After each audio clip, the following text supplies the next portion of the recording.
Neville Goddard, The Power of Unlimited Imagination, Chapter 15, Awake, O Sleeper. Last chapter.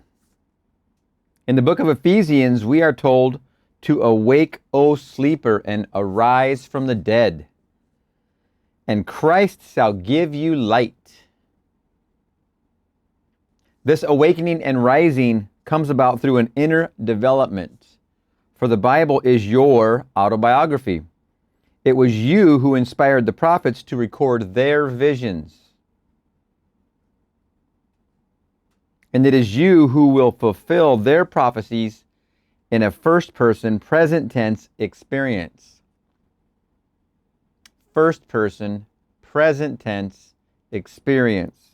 As you read the Bible, get your mental teeth into it. Study its message, and your understanding will go deeper and deeper as you travel through life.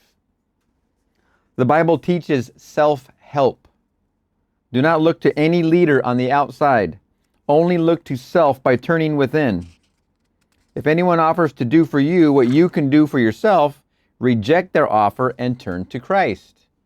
God's creative power in you, who is your life, your light of the world. By changing your thinking, Christ will change your world. The earth spoken of in Scripture is the mind of man. It is in this psychological earth that the idea of the kingdom of heaven was implanted.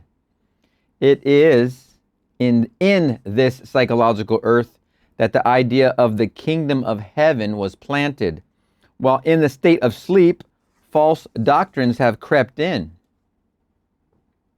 Called tares, they grow with the wheat and will be harvested. Therefore, you must become selective and clear the weeds by killing every belief in a power outside the mind. The man who is rich is complacent. Satisfied with his social and financial positions, he is not hungry to grow. If you are complacent, your life will not change, for you will not be hungry or thirst for a higher level of awareness. You and you alone know whether the hunger has come upon you or not. But you have not begun the work you gave yourself to do until you begin to uncritically observe your thoughts. You and you alone, repeating the sentence, know whether the hunger has come upon you or not.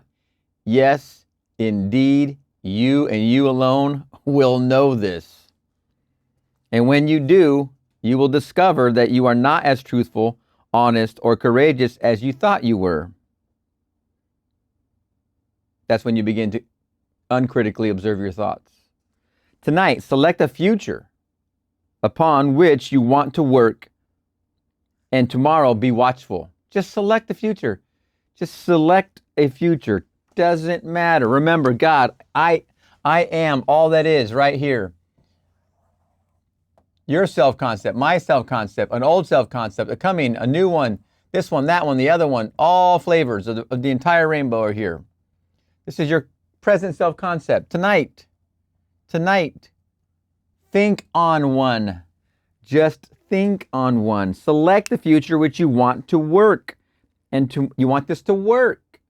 And tomorrow, just be watchful. Just pay attention to what you're looking at. Just even what you are looking at. Question yourself by saying, am I keeping the tense? Do I want this? The tense, T-E-N-S-E, tense. I am it. Not I will or I can. I hope. I don't know what's going to happen. Hopefully this happens. Those are not the right tense. The tense is I am. Am I keeping the tense? Do I want this? Is that the way my friend wants to see him? Am I limiting myself? Is that the way my friend wants me to see him? Or does he have his aspiration that I can lift by seeing him the way he wants to be seen? Then act in your imagination, for imagination is passive, while asleep and allows that which is false to take the throne. Remember, on the outside, all these wonderful distractions getting your attention, hogging up all that wonderful space in your subconscious. When you sleep, your imagination is passive. This is your conscious and this is your subconscious. When you sleep, your imagination is passive. That's why the doorway of impression is while you're falling to sleep. That's the doorway. While you sleep, it's passive. Then act in your imagination, for imagination is passive while asleep and allows that which is false to take the throne. Watch your thoughts. Reclaim your throne and consciously allow your human imagination to rule your world! Exclamation point. Your human imagination, once activated, will awaken as a little babe. Born in violence, in a manger where the wild beasts eat, it will grow in wisdom and power, as the outer you will become passive and powerless. But you must be watchful and vigilant of your thoughts in order to bring the outer you into passivity. Only then will you know what it's like to be in the world but not of it. If I had a nickel for each time my teacher said that one phrase, be in the world but not of it, she said that I'm going to guesstimate at least thousands and thousands of times. And I mean to tell you, that phrase went through these ears, because I have two, double the thousands and thousands of times. It kind of redefines the manger, doesn't it? That rebirth that's being described right here really shouldn't be in December, but it is. It is what it is. It redefines the whole scene you see on the Christmas lawn. The purpose of this teaching is to awaken the Christ who is asleep in man, dreaming different states into being, and bring him to the conscious circle of humanity where man is self-aware. Once you are aware of your true self, you will no longer condemn sleeping man. Very true. Very true. Forgive them for what they know not what they do. That's the innocent. You will know they are machines, automatons, who do not know what they are doing. Your desires are not subjective, intangible things, but solidly real. Begin to awaken the Christ in you by clothing your subjective desires in objective reality. Your subjective desires in objective reality. I promise you, the day you do this, they will become facts in your world. They'll become facts in your world because you'll be objectified. You will be occupying this objectification. You'll be there. You will be in it. It'll be of you. It'll be around you. It'll be one of the upgrades in your environment. Have an aim that you will not lie to yourself anymore. Have an aim.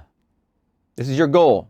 Have an aim that you will not lie to yourself anymore. You're looking in the mirror and you're asking yourself, what do I desire? With your eyes open, with your eyes closed, what do I desire? What is my desire? What is my aim? Number one, not to lie to myself anymore. That helps me clear up and accept what the desire is inside of me so I don't have to see it as a lie or feel it as an untruth. What is it that I desire? What is my objective? What am I about? What do I feel would make me happy? Not what could I do to make my father happy? Not what could I do to make my mother happy? Not what could I do to make my spouse happy? Not what could I do to make my children happy? Not what could I do to make the milkman happy? Not what could I do to make the postman happy? Not what could I do to make the dog happy? The list it gets even longer than that. What could I do to make myself happy? What is my desire that needs fruition? It's my aim not to lie to myself anymore and to accept the truth of my desire. And let me ride that beast. Let me ride that beast from the manger. Work on this feature within yourself. Have an aim that you will not lie to yourself anymore. Work on this feature within yourself. Become extremely observant and honest with yourself, and watch the energy that formerly moved in negative. Watch the energy that formerly moved into negative states flow into your greater aim.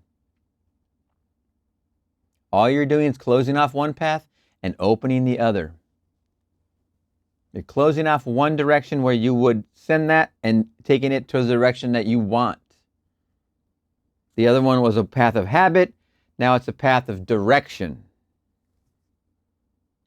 You're in charge.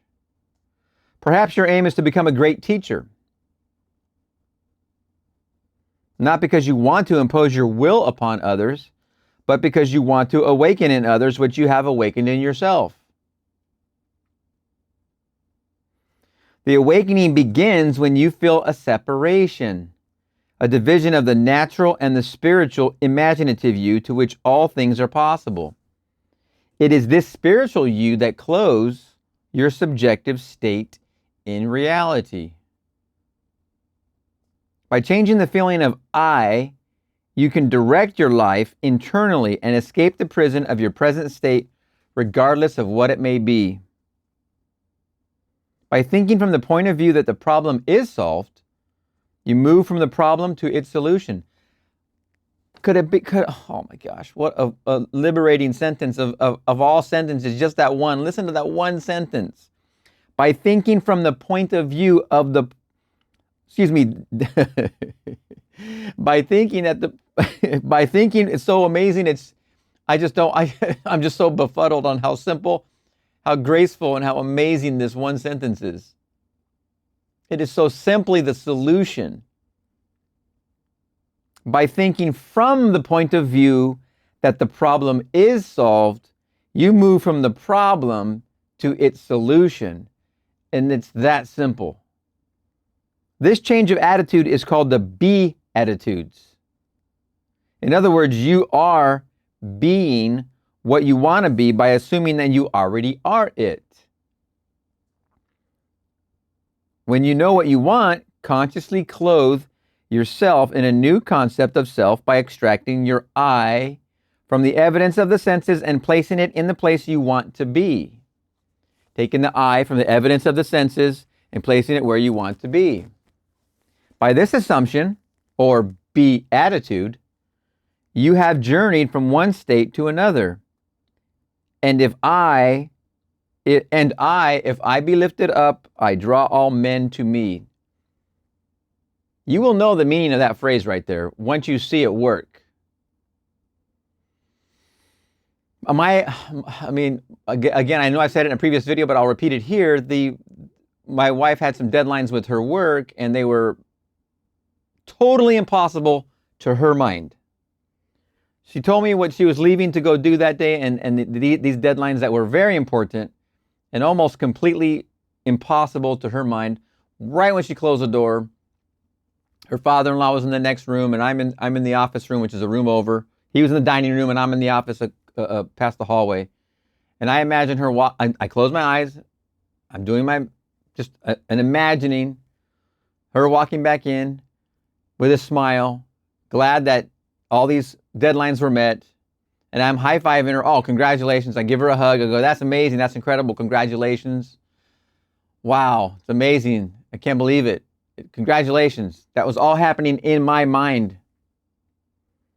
Well, she came home and did exactly that, verbatim. But what had happened was, what had happened was all the automatons, meaning all the worker bees, and that's not a devaluing statement. What I mean is, all these people wanted to work these massive amounts of overtime. It benefited them.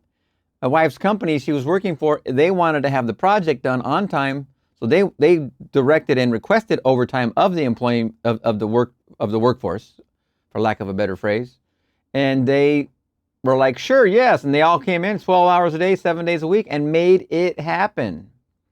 These were totally impossible deadlines, improbable deadlines.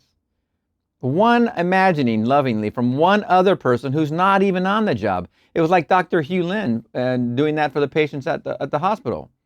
Why I'm saying this is I'm trying to share with you that each thought, that each direction of your thoughts means something. Now, I could have went, oh man, she's going to be hating life if all that stuff doesn't work out today. Oh boy, she's really going to be exhausted when she gets home because it's probably not going to happen. No, none of that. Just shut that off. Go the other direction because you've been paying attention to your reactions. And so now you're directing your reaction and you're going into the positive. You're taking it from where the old habit was and you turned your ship around and now you're taking it to that positive result. And then you really literally watch the automatons. And I'm not saying anybody's devalued as a human, but they wanted to work overtime. Those people wanted that for their reasons. They probably had a bill or a toy for their child they needed to purchase, etc. All these different reasons just come up out of nowhere. You don't realize when you're imagining lovingly that if I be lifted up, I draw all men to me. That's exactly the phrase. If I be lifted up, I lift up in here, and I imagine lovingly, I lift all men to me. It's to them, they just feel like it was their idea. They completely, totally, if you interviewed them, they all would imagine that, yeah, I needed to, pay down this credit card or pay off this toy or whatever it is. Everybody's got their own reason. It's what do we call it? A miracle? A coincidence? What do you call it? I call it imagine lovingly. That's what Neville calls it. I say calls because I like to think of Neville in the active present tense. Once you have lifted yourself up into the new states, abide there. Do not come back to the testimonies of your senses, but remain in your desire until a different world is established. Every change in the feeling of I automatically produces changes in the external world. Therefore, you must learn to die daily in regard to your old beliefs. You must, remember, he's saying must a lot in this book. So every time he does, pay special attention. You must learn to die daily in regard to your old beliefs. Your old beliefs are of this old self-concept. These are where the old beliefs reside. You must learn to let these die off because your trip is from your subconscious. Your new occupation is right here. And your new son is born. You breathe life into the idea here. The conception happened. The new son was born here. Old beliefs must go by the wayside. You must learn to die daily in regard to your old beliefs. This can be tricky. This can be tricky. What do you believe? How long do you think you believed it? Do you claim right now that your father believed it, so you're supposed to believe it? Do you claim it was the belief of your grandpas that taught your father? You claim that your great-great-grandpa taught your great-grandpa? I'm the family genealogist, excuse me. Do you claim that you deserve to have those beliefs because you had them all along? You must learn to die daily in regard to your old beliefs. The statement, those who lose their life for my sake will find it, means letting go of all that you now consent to. Remember, you're consenting to thoughts. If you lose it, you will find your I reclothing itself on a higher level of being, thereby causing a new expression in your world. That new expression being your new reality. When you go in a new direction, the journey is made in the mind. A physical journey may follow, but the journey must be made on the inside first. Where you are is what you psychologically are at that moment. An enlightened being lives on the mountaintop, and the human imagination, when completely controlled, is personified as a being called Jesus Christ.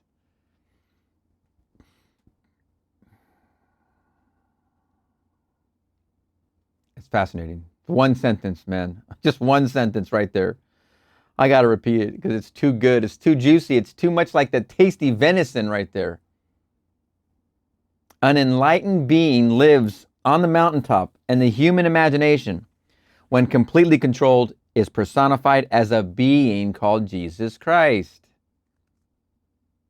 As long as you are violent, you are asleep.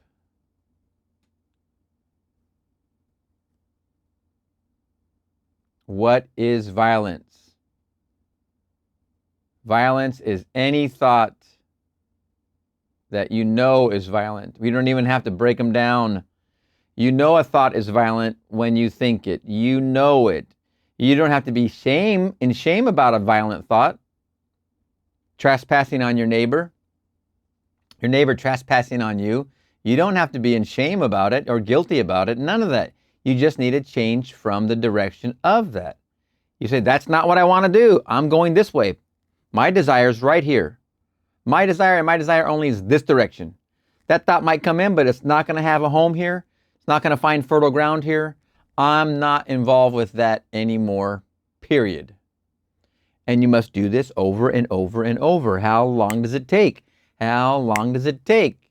How many times must I do it? Persist, persist, persist, persist. How long must I do it? As long as it takes. Whatever it takes you, because you are unique. You're not me. You don't want to be me. You don't want to get in line behind me. You're in your own line over here on your own, and you're an independent, spontaneous, loving creature doing this at your own pace. Your own desire sets the pace. You need to follow in that, but persist. Those thoughts come in, out, out, out. Stay true to your desire, to your objective. Violence doesn't fit. You know what a violent thought is when you think it, so just push it out. As long as you are violent, you are asleep. Awaken the spiritual you by watching your actions and reactions to life, and you will lose your impulse to retaliate. What happens to you here is not important, but how you react to what happens is. Your reactions define you. They tell you where you are, for you attract life in its most minute detail. The Bible does not teach reincarnation. Its central teaching is the rebirth of consciousness into ever higher and higher levels. You must be born by water and spirit, not water only. Except for the man born of spirit, he cannot enter the higher level of being called the kingdom of heaven. Now listen closely.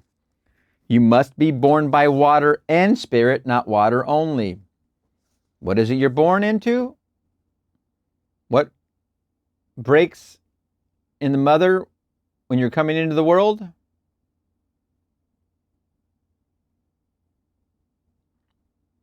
Except for the man born of spirit, he cannot enter the higher level of being called the kingdom of heaven. In this series of lectures, you have received psychological instruction about how to go about working on yourself. Your mind has been washed of certain errors, baptized and born of water. But unless the truth is applied, you will not be born of the Spirit.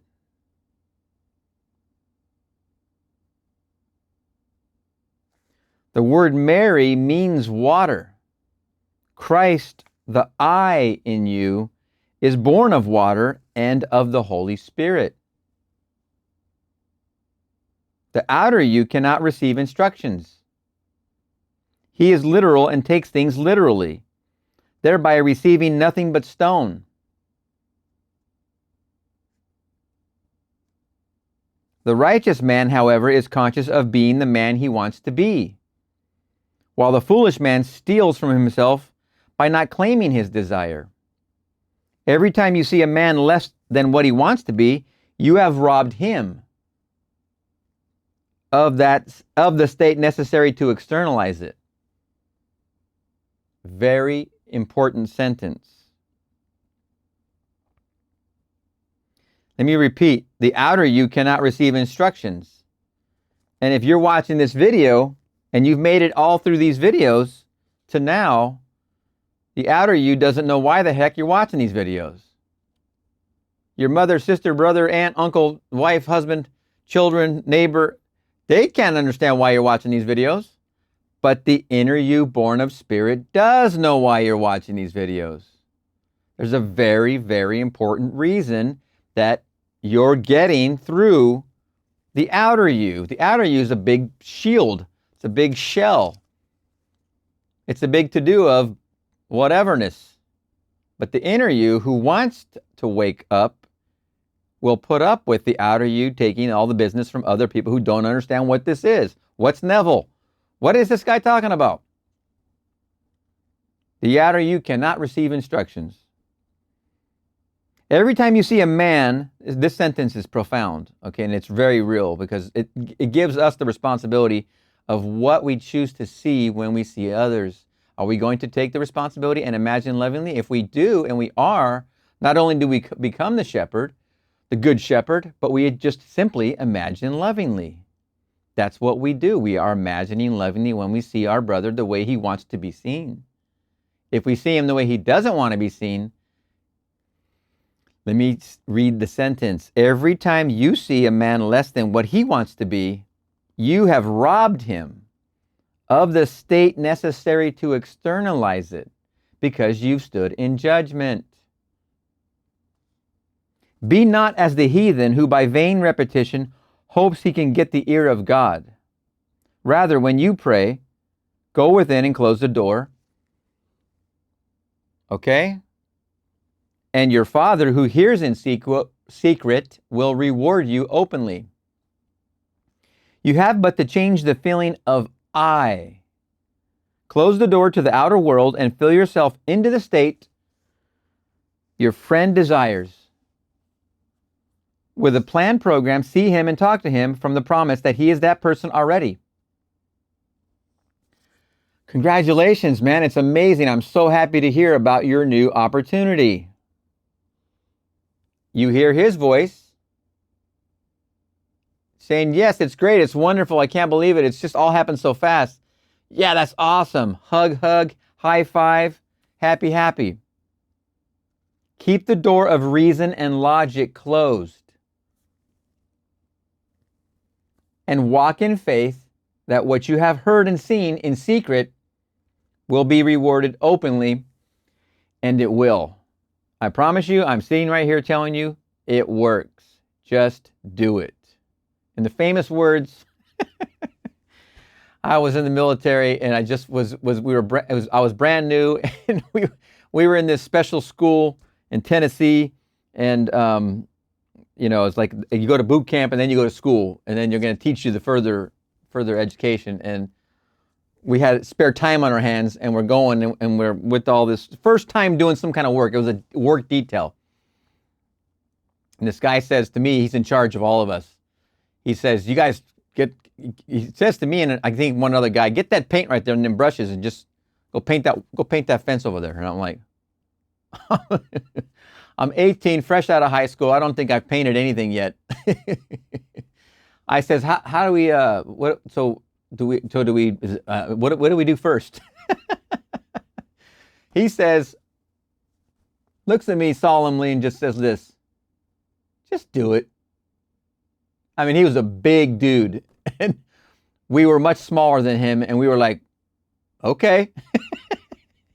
At the time, hazing had been stopped in the military, but it still seemed there was a potential left in this man. So we weren't going to push anything back at him past him telling us that once or twice to just do it. All right? And it wasn't with the smile I'm showing you now. It's funny because it's hindsight. Keep the door of reason and logic closed. Walk in faith that what you have heard and seen in secret will be rewarded openly, and it will. The Bible was written by the conscious circle of humanity.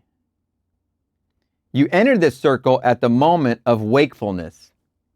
Not composed by men, the Bible is divine instruction with limitless interpretations. Obviously. It is a test in the development of your understanding, and as you grow, its understanding deepens and deepens. Although man wraps himself in conditions, which are states, these are all states, conditions, self-concepts, his true being is, I am. Anything man will consent to, he will manifest in his world. Can you accept as fact what your reason and senses deny? Can you accept as fact what your reason and senses deny? Yes. Okay, I see myself in the hallway of that new house. It's as natural as the hallway of my current house. I just did it. You just did it. You just did it yourself right then. Can you see yourself in that relationship? Like the couple in that car.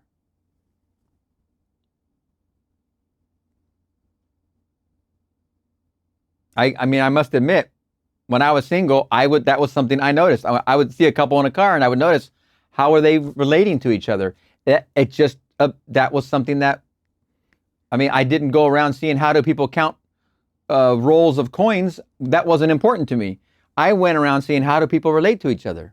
That was an observable idea that meant and was important to me. It paid off for me later because the relationship became that important to me that all those little observations mattered. They all added up. They all came from within. Can you accept as fact what your reason and senses deny? Or you must always bow to reason's dictates. The same consciousness that produces health produces sickness, wealth, and poverty. Whatever you agree to be conscious of, whatever you affirm as true, you will manifest. Think about this one sentence. While you're sitting, listening to your thoughts, listening to me, part of you is listening to me, part of you is not, part of you is listening to your thoughts, part of you is listening to me. Here's the sentence. Whatever you agree to be conscious of, whatever you affirm as true, you will manifest. You're giving consent when you're conscious of a thing. It doesn't matter who the label is that gives you that news. All knees must bow to imagination. Behold, we are transformed into the same image. Can you behold a given situation and make it so natural that you are transformed into its image? Listen to the sentence again. Can you behold a given situation and make it so natural that you are transformed into its image? You can when you, all imagination, feel the naturalness of the image you behold. Divinity is not divided. Divinity is not divided. Although it appears so because we have all these self-concepts. We could not be able to, we would not, could not, it would be impossible for us to change this self-concept to this self-concept if we were divided. We can't be divided. To be able to do that by simply impressing your subconscious and watch it objectify without any effort, we couldn't do that if we were divided. Divinity is not divided. Divine imagination and human imagination is not divided. Divinity is not divided, therefore everyone is but a projection of the one. You are told to love your neighbors as yourself, for there is no other. Sanctify self, not another. Working on others will not change them. Only by changing yourself will others change. That follows true with imagining lovingly for your friend about their new job, their new relationship, their new bank account, whatever, their new health, You're imagining lovingly isn't changing them, it's changing you. Remember, if you're here and you believe your friend is sick and you imagine lovingly for him to be well, and he all of a sudden becomes well, you sacrifice this self.